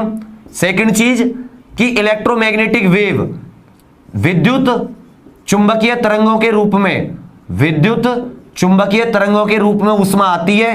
तीसरी चीज इसमें बीच में माध्यम गर्म नहीं होता, माध्यम की आवश्यकता नहीं है, लेकिन बीच में कोई चीज गर्म नहीं होती। जैसे मान लो वैक्यूम से आ रही है, तो वैक्यूम मतलब निर्वात में भी ये जा सकती है। एग्जाम्पल हो जाएगा सूर्य, सन से जो रोशनी आती है अर्थ पे, वो किसकी फॉर्म में आती है? रेडिएशन की फॉर्म, विकिरण की फॉर्म में। इसमें मीडियम की आवश्यकता नहीं होती और कोई इंटरमीडिएट चीज भी गर्म नहीं होती। मान लो स्पेस में कोई है ही नहीं, पार्टिकल ही नहीं है, तो वहां से अगर ये गुजरेगी तो स्पेस गर्म नहीं रहेगा, स्पेस कैसा रहेगा? ठंडा। क्योंकि गर्मी जो होती है वो कोई ना कोई गैस या कोई ना कोई मॉलिक्यूल होते हैं जो गर्मी सोखते हैं। अगर मॉलिक्यूल होंगे ही नहीं वहां पे, स्पेस में कुछ होगा ही नहीं, वैक्यूम होगा, तो वो गर्मी सोखेंगे नहीं, और गर्मी नहीं सोखेंगे तो स्पेस कैसा रहेगा? ठंडा रहेगा। अब इसके ऊपर है बहुत सारे एग्जाम्पल, इसके ऊपर क्या है? बहुत सारे एग्जाम्पल, और एग्जाम्पल आप समझते रहना, छोटे छोटे पॉइंट में लिखते रहना, फिर बाद में उसको डिस्क्राइब कर लेना। अब देखो, सबसे पहले देखो रेडिएशन का। जैसे आपने देखा, एक एग्जाम्पल है कि लोहा सर्दियों में लकड़ी से अधिक ठंडा क्यों लगता है? कि जो आयरन होता है और वुड होती है, ये लकड़ी है और ये लोहा है, ये सर्दियों में ज्यादा ठंडा क्यों लगता है? मोर कूल क्यों लगता है? जैसे हम लकड़ी ठंड अपने विंटर्स में अगर हम ये हत्थे वगैरह पकड़ लेते हैं, जिससे हम हैंडल वगैरह जो होते हैं डूर वगैरह के लोहे के, ठंडे लगते हैं क्यों? तो समझिएगा, देखो आयरन क्या होता है? गुड कंडक्टर होता है। आयरन क्या होता है? सुचालक। और ये क्या होती है? वुड, कुचालक। वुड क्या होती है? बैड कंडक्टर, इसके अंदर से हीट नहीं जाती। ये क्या होता है? सुचालक। तो हमारे शरीर की जो बॉडी की उष्मा है भाई, विंटर में क्या होता है? आयरन का तो वैसे ही तापमान कम होता है, लो रहता है, हीट कंडक्ट करता है, तो हमारी बॉडी का तापमान होता है ज्यादा नॉर्मली, और आयरन का तापमान क्या होता है? कम। तो हमारी बॉडी से जो हीट है वो आयरन में चली जाती है, और जब हमारी बॉडी से हीट निकलेगी, हमारे हाथ से उष्मा निकलेगी, गर्मी निकल जाएगी, तो हमें कैसा महसूस होगा? ठंडा।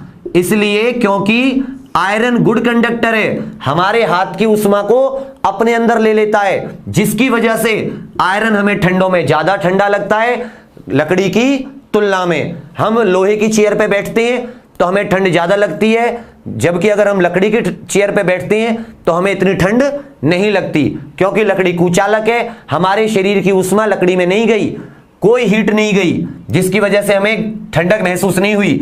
लेकिन आयरन ने हमारी हीट ले ली, जिसकी वजह से हमें ठंडक महसूस हुई। क्लियर हो गया ये पॉइंट? दूसरा पॉइंट, जो विंटर वगैरह होती हैं, हम इसमें वूलन की चीजें इस्तेमाल करते हैं, वूलन के कंबल वगैरह करते हैं ना, ब्लैंकेट वगैरह, तो इनका इस्तेमाल, कंबल वगैरह या ऊनी कपड़ों का इस्तेमाल ठंडों में क्यों किया जाता है? तो मेरी बात सुनिएगा कि जो ब्लैंकेट होते हैं उसके बीच में बहुत सारे छेद से होते हैं, बहुत सारा स्पेस होता है, मतलब स्पेस मतलब कहें तो खाली स्थान, और इस खाली स्थान में क्या भर जाती है? हवा। क्या भर जाती है? हवा, एयर। और आपको पता है एयर क्या होती है? कुचालक होती है। एयर क्या होती है? Bad conductor of heat. और अगर एयर बैड कंडक्टर हीट है, तो अगर मान लो ऊनी कपड़े हैं, और ऊनी कपड़े में क्या होगी? जो ऊन के बीच में आपने देखे छेद से होते हैं, उन छेद में हवा भर जाती है। हवा क्या है? बैड कंडक्टर, ना मेरी शरीर की उष्मा को बाहर आने देती है हीट को, और ना बाहर की हीट को अंदर जाने देती है। इसलिए हम ठंडों में किसके कपड़े पहनते हैं? वूलन के कपड़े पहनते हैं, या जो कंबल वगैरह होते हैं उनके रेशे आपने देखे होंगे कंबल में। इसीलिए जो नए कंबल भी होते हैं, न्यू ब्लैंकेट जो होते हैं, वो पुराने से ज्यादा गर्म करते हैं। न्यू कंबल जो होते हैं वो वार्मर होते हैं ओल्ड से। क्यों? क्योंकि जो ओल्ड के जो रेशे होते हैं ये हट चुके होते हैं यूज करके, जबकि नए में ज्यादा रेशे होते हैं, इनके अंदर ज्यादा हवा भरती है। इसलिए जो नया कंबल होता है वो हमें ज्यादा गर्मी देता है या ज्यादा ठंडक से बचाता है। 3 चीजें हो गई। चौथी चीज बहुत इंपॉर्टेंट, कि ये पूछते हैं बहुत सारे बच्चे कि ठंडों में नल का पानी, हैंडपंप का पानी, नल का पानी जो हैंडपंप का पानी होता है विंटर्स में, वो वार्मर क्यों होता है, और समर्स में वो कोल्डर क्यों होता है? कूल।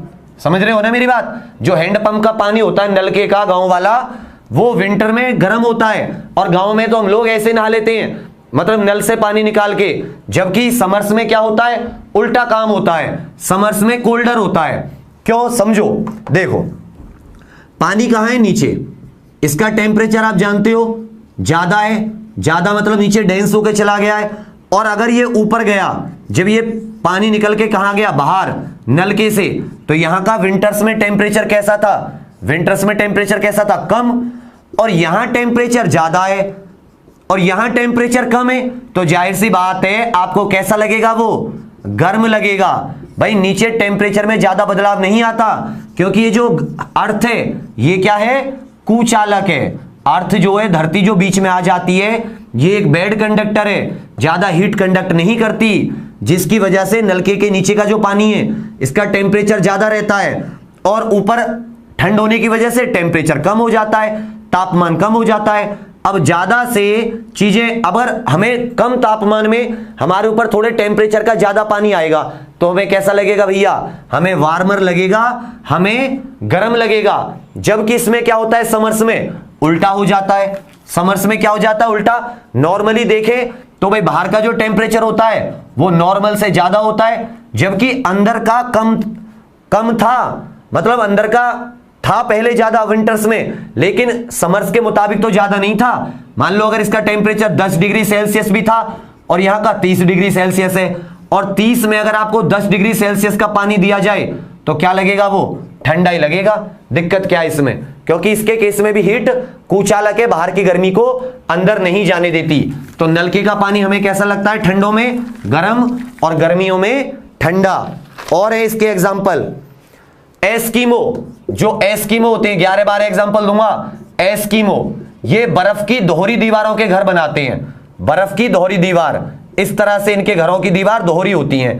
तो डबल दीवार होने से क्या फायदा होता है, बीच में हवा आ जाती है, बीच में क्या आ जाती है, एयर। और एयर क्या होती है, इंसुलेटर, या क्या कहें, बेड कंडक्टर, जिसकी वजह से ये जो ऊष्मा है ना बाहर जाने देती हीट को, और ना अंदर बाहर की जो ठंडक हीट होती है उसको अंदर आने देती। कौन, एयर। इसलिए एस्कीमो डबल लेयर्ड वॉल के घर में रहते हैं, दोहरी परत वाले। इसी के ऊपर एक और आ जाता है नया, कि एक कंबल, मान लो 1 सेंटीमीटर मोटाई का एक कंबल लो, और आप क्या करो, 50 mm के 2 ले लो। यहां तो एक कंबल है और यहां पे उतनी ही मोटाई है 1 सेंटीमीटर, लेकिन कंबल कितने, 2। यहां पे कितने कंबल हो गए, 2 कंबल। तो किसमें ज्यादा गर्मी लगेगी, इसमें, क्योंकि एक कंबल और दूसरा कंबल, दोनों के बीच में क्या आ जाएगी, एयर। दोनों के बीच में क्या आ जाएगी, हवा। हवा कुचालक होती है, ना अंदर की हीट को बाहर जाने देगी, ना बाहर की हीट को अंदर आने देगी। इसलिए समान मोटाई है, एक कंबल से ज्यादा गर्मी या ज्यादा अच्छा कितने कंबल ओढ़ के रहना है, पतले पतले 2 कंबल, दोनों की मोटाई बेशक पहले के बराबर हो जाए, उसके बीच में क्या आ जाती है, हवा, जिससे कि गर्मी लगती है। और एग्जांपल देखो, धातु, अगर आप एक मेटल कप में चाय पियोगे, किसमें पियोगे, धातु के कप में, धातु के कप में आप टी पियो, और इधर आप चीनी मिट्टी के में जो वैसे वाले जो कप आते हैं, चीनी मिट्टी, चाइना क्ले के चाइना पॉट में पियो चाय, कुल्हड़ में पियो, लो कुल्हड़ में चाय पियो। तो देखो जो मेटल होते हैं, धातु के क्या होते हैं, सुचालक, क्या होते हैं, गुड कंडक्टर, जिसकी वजह से जो चाय की गर्मी है वो कप में आ जाएगी, और हमारे जो लिप्स हैं ये इनमें, मतलब इनको गर्मी लगेगी, ये फूक जाएंगे। इसलिए मेटल के धातु में चाय पीने में मुश्किल होती है। जबकि चीनी मिट्टी क्या होती है, बेड कंडक्टर, उतनी ज्यादा गर्मी महसूस नहीं होती है, हम आराम से चाय पी लेते हैं। बाहर से कप पकड़ते हैं तो वो गर्म नहीं लगता ना चाय नकले के, क्योंकि वो बेड कंडक्टर होते हैं, बेड कंडक्टर ऑफ हीट, जिसकी वजह से वो हीट को ज्यादा कंडक्ट नहीं करते। तो मेटल के धातु में चाय पीना कठिन होता है। ये जितने मैंने एग्जांपल दिए ये किसके थे, ये हीट कंडक्शन से जुड़े हुए थे, कि किसमें ज्यादा हीट रहेगी, किसमें नहीं रहेगी।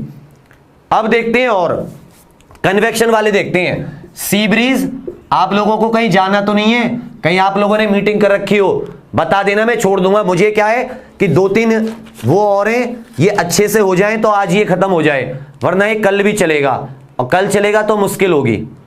या यहीं तक रहने दूं, जल्दी बताओ मुझे फटाफट, इतना ही रहने दूं या इसको कंप्लीट ही करा दूं, मुझे सिलेबस की है बहुत ज्यादा फिक्र।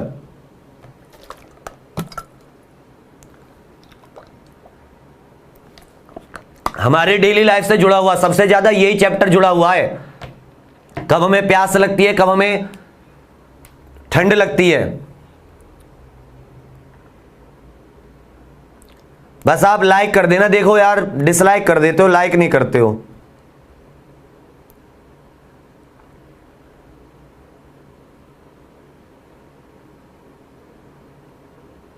सीपीओ भी बन जाओगे तुम, रेलवे में भर्ती हो जाओगे, ये भी आएगा सीपीओ में, हिस्ट्री नहीं आएगी सिर्फ। कोई कह रहा है रहने दो, कोई कह रहा है कर दो।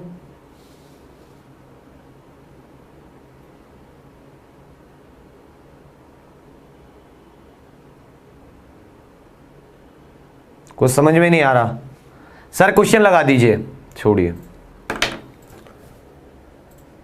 क्वेश्चन लगा दीजिए। क्वेश्चन लगा दीजिए।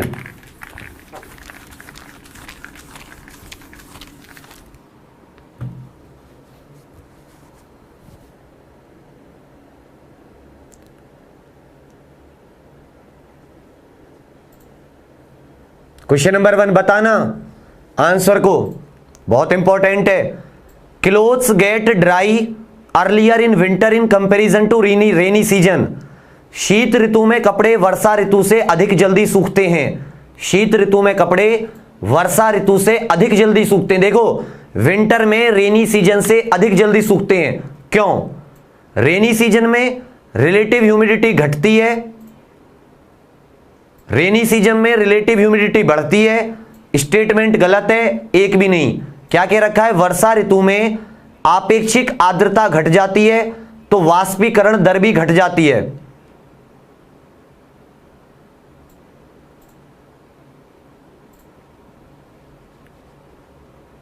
बताइए इसका आंसर फटाफट।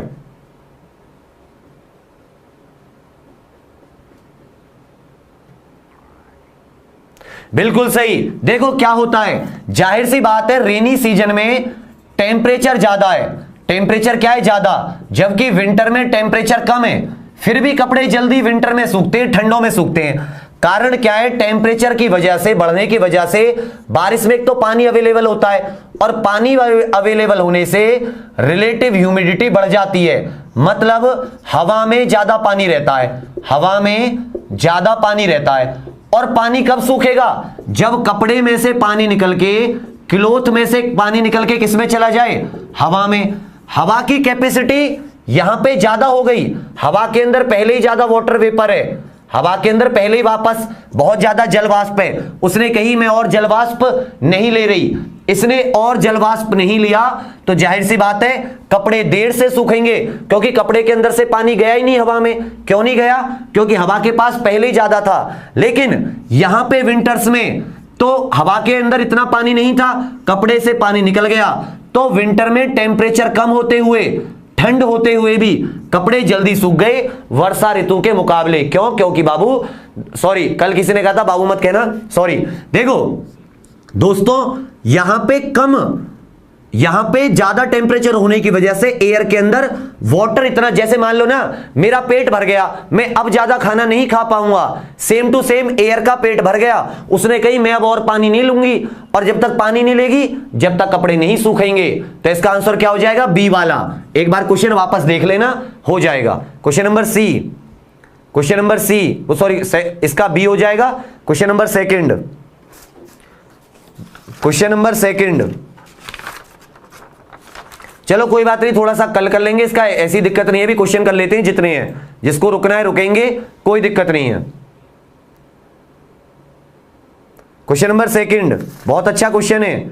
What is the effect of summer on pendulum clock? Pendulum clock होती थी ना ऐसे जो लटकती थी, आपको बताना है उस पर क्या फर्क पड़ेगा। बेटा लाइक कर देना, बस इतनी रिक्वेस्ट है आप सबसे, और शेयर कर देना। कल की व्यूज बहुत कम गए वीडियो के, हम लोगों पे बात आती है, आप समझते नहीं हो, मैं कई बार बता चुका हूं, पर तुम लोग तो चलो कोई बात नहीं, मैं अपना फर्ज, मैंने क्या कहा, मैंने पहले वादा किया था फिजिक्स केमिस्ट्री बायो ऐसे कराऊंगा जितना मेरे मतलब सरस्वती मैया की कृपा से पूरी मेहनत से अच्छे से, थोड़ा देर से समझाता हूं, देर से समझ में आता हूं, पर हां समझा दूंगा, ये भी गारंटी दी थी। अगर ऊपर वाले का साथ आप लोगों का भरोसा रहा, एक और गारंटी दी थी कि पेपर में भी आएगा, बस आप लोग अपनी तरफ से किसी चीज की कमी मत होने देना। जैसे मैं आप पे भरोसा करके मेहनत से पढ़ाता हूं ना, आप लोग भी 2-3 चीजें अच्छे से कर दिया कीजिए। लाइक शेयर में कुछ नहीं जा रहा, ना मुझे पैसे मिल रहे, सिर्फ और सिर्फ मोटिवेशन मिलता है सबके सामने नजर मिलाने का कि यार तू इतना करके आ रहा है तब भी तुझे इतने कम मिल रहे हैं, इसका मतलब तुझे बच्चे पसंद नहीं करते। मतलब बच्चों की पसंद अलग है, उन्हें अब कैसे समझाऊं कि ये तुम्हें कितने काम देंगे लाइफ में। ये जो कॉन्सेप्ट अब तुम इस 2 महीने की क्लास में पढ़ोगे, 2-3 महीने की क्लास में आगे जाके तुम्हें इसका कितना फायदा मिलने वाला है। सर वीडियो चल रही है ना, बैड आ रहा है सिग्नल, क्या हो रहा है देखना एक बार, चल रही है ना सब। क्वेश्चन नंबर 2 का आंसर है बेटा, देखो इसको समझ लेना कि जो टाइम पीरियड होता है पेंडुलम क्लॉक का होता है 2π√L/G। कहने का मतलब है कि ये एक पेंडुलम क्लॉक है, ये लंबाई है, और अगर अब गर्मियों में क्या होगा कि ये लंबाई बढ़ जाएगी, भाई एक्सपेंशन हो जाएगा ना, थर्मल एक्सपेंशन, ऊष्मीय प्रसार। और अगर इसकी लंबाई बढ़ जाती है तो याद रखिएगा कि एक पेंडुलम कितना चक्कर लगा रहा है, एक पेंडुलम कितनी जल्दी चक्कर लगा रहा है उसे दिखाते हैं T = 2π√ लंबाई बटे G। G मतलब G ग्रेविटेशनल, गुरुत्वाकर्षण त्वरण। तो अगर इसकी लंबाई बढ़ेगी तो इसका एक चक्कर लगाने वाला समय भी बढ़ जाएगा, क्योंकि ये डायरेक्टली प्रोपोर्शनल है नहीं है भाई। अब इसको पहले मान लो 1 सेकंड लगता था, अब लंबाई बढ़ गई क्योंकि ये फैल गया, गर्मियों में क्या हो गई, फैल गया इसकी जो लेंथ थी, और फैलने की वजह से ये उसी चक्कर को कितनी देर में लगा रहा है, 2 सेकंड में। तो इसका मतलब क्या हो जाएगा, टाइम पीरियड बढ़ जाएगा। टाइम पीरियड बढ़ने से मतलब है कि जो चक्कर 1 सेकंड में लगाता था अब वो कितने सेकंड में लगाएगा, 2 सेकंड में। मतलब घड़ी स्लो हो जाएगी, घड़ी क्या हो जाएगी, स्लो। टाइम पीरियड बढ़ने से चक्कर लगाने का समय बढ़ जाता है, कहीं 1 सेकंड कहीं 2 सेकंड, तो घड़ी स्लो हो जाती है। क्वेश्चन नंबर 3, इसको इंग्लिश वाले उसमें ठीक कर लेना। क्वेश्चन नंबर 3 को इसको ऐसे कर लेना, लीनियर सुपरफिशियल, ये मैंने क्यूबिकल पहले लिख दिया है कहीं कंफ्यूज हो जाओ, और क्यूबिकल के बीच में आपको क्या बताना है, रिलेशन बताना है कौन सा होगा, क्यूबिकल एक्सपेंशन के बीच में। मतलब आपको रेखीय, क्षेत्रफल, क्षेत्रीय और आयतीय, आयतन वाले एक्सपेंशन में रेशियो बताना है कितना होगा। क्वेश्चन नंबर 3 में बिल्कुल सही। क्या होता है कभी कभी कोई चीज अच्छी आ रही होती है दिमाग में तो बाबू निकल जाता है, वो ऐसे नहीं सोच के बोलते, छोटे भाई की बहनों की तरह पढ़ाते हैं। तो इन चीजों को आप किसी और वे में मत लेकर, आप बड़े हो गए, इतने बड़े भी नहीं हुए, बड़े उस दिन होंगे जिस दिन आप जॉब ले लोगे, बाल बच्चेदार हो जाओगे, तब तक के लिए आप ऐसे ही हैं खच्चड़। The relation between linear cubical and superficial expansion of solid, जल्दी बताओ। बिल्कुल सही, 1 रेशियो, सर नेक्स्ट क्वेश्चन 2:3, अभी बताया था ना, अल्फा = β/2 = γ/3। तो ये इनका रिलेशन कितना आ जाएगा, 1:2:3। ये आपको इन दो के बीच में पूछ सकता है, इन दो के बीच में, इन दो के बीच में, 3 का ना पूछ के 2 के बीच में भी पूछ सकता है। वेरी गुड, शाबाश, बहुत अच्छे। Question number 4, in winters the bottom temperature of a pond, ठंडों में किसी तालाब के नीचे का जो तापमान होता है वो लगभग कितना होता है। शाबाश, बहुत अच्छे, वेरी गुड। बेटा अब ये मत पूछो केमिस्ट्री बायो कब स्टार्ट होगी, जैसे ही फिजिक्स होगी खत्म करा दूंगा।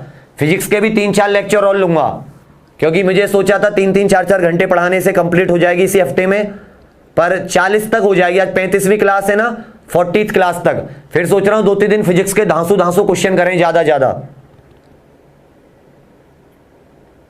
नौकरी मिलेगी तो भी तो ब्याह शादी होंगी तुम्हारी, तो फिर तुम आगे अपनी फैमिली बसाओगे, तो वही तब बड़े हो जाओगे। Next, relation between linear cubical superficial expansion हो गया। क्वेश्चन नंबर 4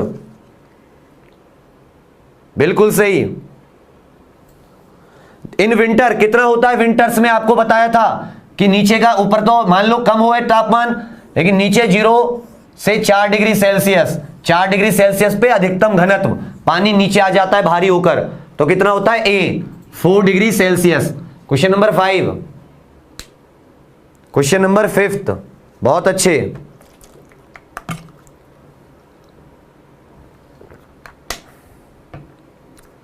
क्वेश्चन नंबर 5, ये सारे के सारे क्वेश्चन आपको मिलेंगे, देख लेना।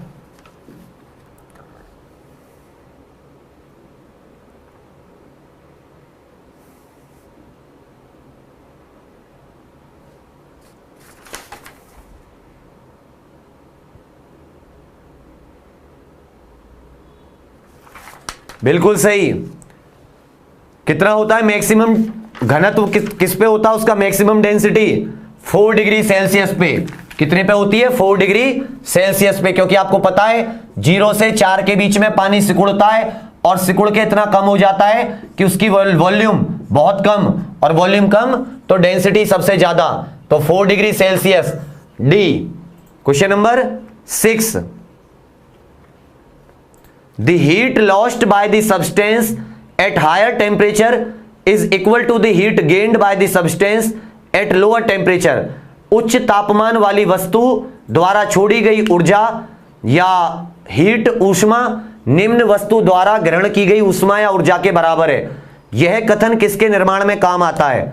This is used in making hygrometer, pyrometer, calorimeter, NOTA. किसके काम में आता है? शाबाश, किसके काम में आता है? जल्दी बताइए। लाइक कर देना साथियों।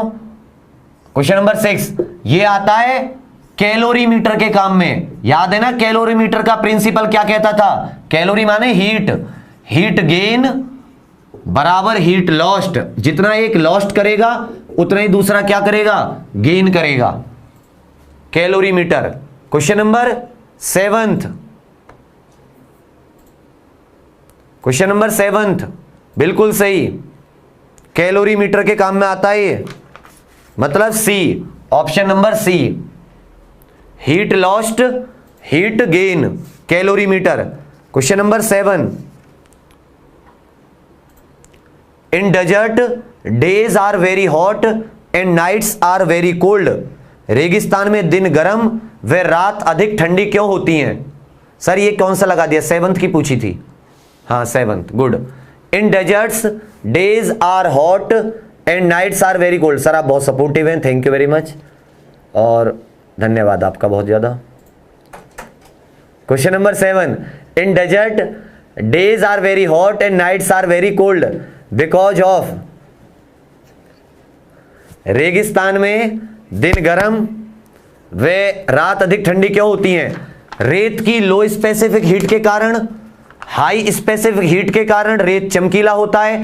इनमें से कोई नहीं। सिर्फ सर क्वेश्चन नंबर 7 तक ही रुक जाना, क्योंकि उसके बाद में मैंने इन्हें पढ़ाया नहीं है, और पढ़ाया नहीं तो इन क्वेश्चन भी बनाने का कोई फायदा नहीं है। देखो क्वेश्चन नंबर 7 क्या कह रहा है बाबू?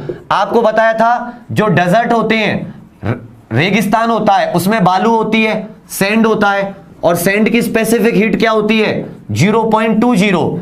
कम टेम्परेचर, कम ऊर्जा में, कम हीट में गर्म जल्दी हो जाता है, जल्दी हीट हो जाता है, हॉट हो जाता है, और रात में अपनी नाइट में अपनी गर्मी को छोड़ देता है। जितनी जल्दी गर्म होता है उतनी ही जल्दी चीजें अपनी गर्मी को छोड़ देता है। किरचॉफ लॉ, मतलब ये आगे जाके आप पढ़ोगे कि जितनी जल्दी कोई चीज गर्म होती है उतनी ही जल्दी वो अपने उसको छोड़ देती है गर्मी को। इसे क्या बोलते हैं आप लोग? Specific heat. इसीलिए वो लैंड ब्रिज और सी ब्रिज वाला एग्जांपल देते देते रुक गया था कि पानी देर से गर्म होता है और देर से ठंडा होता है, जबकि जो बालू होती है वो जल्दी गर्म हो जाती है, जल्दी ठंडी हो जाती है। तो स्पेसिफिक हीट लो होती है सैंड की, option number B. Specific heat क्या होती है कि 1 डिग्री सेल्सियस या बढ़ाने के लिए 1 ग्राम वस्तु को कितनी हीट देनी पड़ेगी? वही तो होती थी पानी की, कितनी होती थी? 1 कैलोरी पर ग्राम केल्विन या सेल्सियस। तो एक बार बताओ 7 में से स्कोर कमेंट में जरूर कीजिएगा, और साथियों प्लीज शेयर करना, लाइक करना मत भूलना। यही बाकी एंड में रह जाएगा, और यही आप लोगों को पढ़ाने का जज्बा लाता है कि यार ये लोग पढ़ना चाहते हैं, ईमानदार हैं, ऑनेस्ट हैं, तो आगे मुझे भी इनके साथ और मेहनत करनी चाहिए। देखो मेरे साथ क्या है, मेरी बात समझना, मुझसे 1 घंटे में नहीं होता जो बात है, क्लियर सी। मुझे समय ज्यादा चाहिए चीजों को समझाने के लिए। अगर मैं समझा नहीं पाऊंगा तो मैं पढ़ा नहीं पाऊंगा। मैं खुद में जब तक मुझे समझ में चीजें नहीं आती समझाने के लिए आप लोगों को, तब तक मुझसे डिलीवर नहीं होता, ये सच है। तो इसलिए मैं समय ज्यादा लेता हूं, क्योंकि मैं चार्ज होने में समय, शुरुआत की जो चीजें होंगी वो कम समझ में आती हैं, धीरे धीरे धीरे धीरे आप समझने लगते हो लेक्चर के एंड में, और क्वेश्चन करके पूरा क्लियर हो जाता है। दोबारा लेक्चर देख लोगे, कभी जीवन में नहीं भूलोगे। तो मेरी इसी चीज के लिए आप साथ चलते रहिए। फिजिक्स का लगभग 98% कंप्लीट हो गया है, 3 से 4 टॉपिक रह गए हैं। एक कल चलेगा, बहुत सारे क्वेश्चन भी करेंगे कल। मन बना के आइएगा ज्यादा पढ़ने के लिए, और जिसका ज्यादा पढ़ने का मन ना हुआ करे वो मत आया करो, क्योंकि यार तुम पढ़ना नहीं चाहते हो, कोई पढ़ा रहा आदमी, तुम पढ़ना नहीं चाहते हो। और क्वेश्चन करेंगे, उसके बाद में 3-4 लेक्चर और लेंगे फिजिक्स के, क्योंकि अगर इसको समाप्त कर रहे हैं ना तो इसको जड़ से ही खत्म करो। इसको छोड़ो मत कि यार 1 टॉपिक छूट गया, 2 टॉपिक छूट गए, कतई खत्म करके निकलते हैं इसको। क्लियर है? पूरा एक एक चीज कराइए, एक एक टॉपिक 3-4 बुकों में से जहां जहां टॉपिक मिले फिजिक्स के, 4 से 5 टॉपिक रह गए वो भी कंप्लीट हो जाएंगे। तो इसके साथ देने के लिए आप लोगों का बहुत बहुत शुक्रिया। और वही करना कि याद रखना इस चीज को, बिना कुछ किए जय जयकार नहीं होती। कितना ही दुनिया से मोटिवेशन ले लो, कितना ही, जब तक कुछ करोगे नहीं, जब तक कुछ नहीं होगा।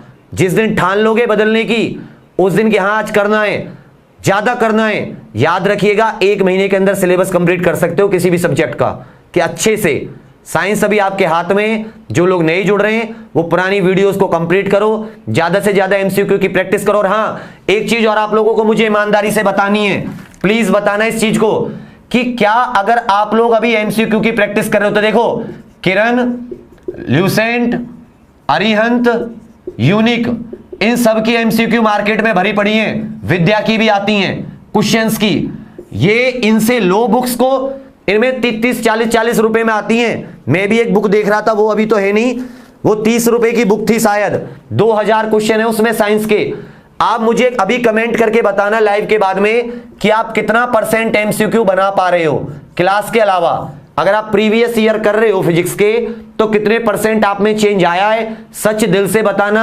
इंप्रूवमेंट आया है या इंप्रूवमेंट नहीं आया, यही मेरे लिए आप लोगों का मतलब प्यार सम्मान जो होगा, जो आप चाहें कहना, ठीक है। तो मिलते हैं कल, थैंक यू। कल तक के लिए, कल सुबह 9 बजे फिर से इसी टॉपिक को कंटिन्यू रखेंगे, आगे पढ़ेंगे हम ब्लैक बॉडी और बहुत सारे एग्जाम्पल करेंगे मस्त मस्त से, ठीक है दोस्तों। तब तक के लिए जय हिंद, जय भारत।